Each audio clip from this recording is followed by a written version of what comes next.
Swedish electric automaker Polestar has inked a deal with Hertz. The Volvo affiliate will supply up to 65,000 battery electric vehicles to the rental giant in a 5-year deal. While car rental companies typically demand significant discounts from automakers, Polestar CEO Thomas Ingenlath called it a modern, long-term deal.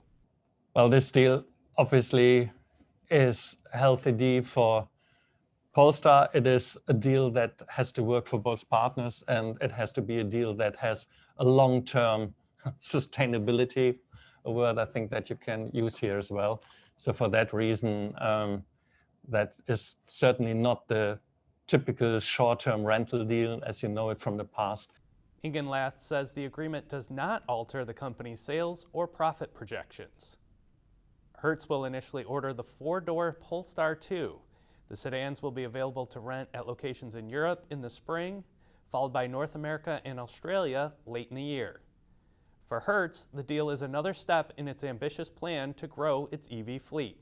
In October, the company ordered 100,000 Tesla vehicles.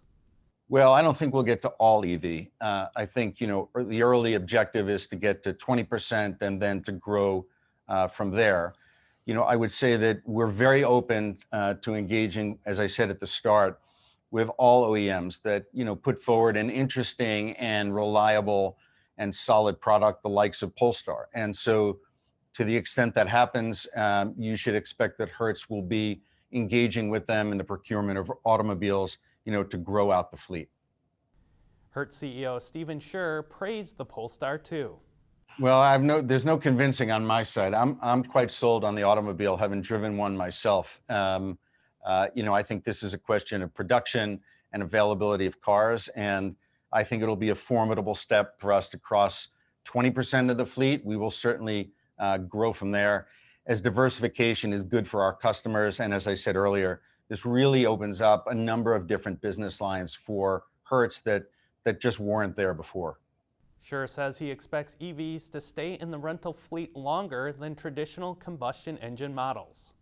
Well, it's interesting. Obviously, we're early, so the proof will be in several years. But in our own modeling, we expect the life of these vehicles to extend beyond that which we had typically modeled for the combustion engine, in part because there's obviously less maintenance on these cars.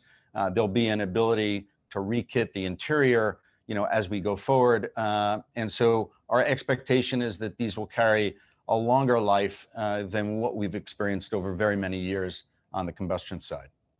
Polestar says there's no buyback clause in the contract, but Ingenlath says the automaker will sell vehicles that come back from Hertz in its retail channel. We have started last year, and it proves to be very successful, our own direct-to-consumer pre-owned Polestar channel. And this channel indeed will in the future be fed as well with cars that come back from Hertz. For Automotive News, I'm Jeremy Carroll.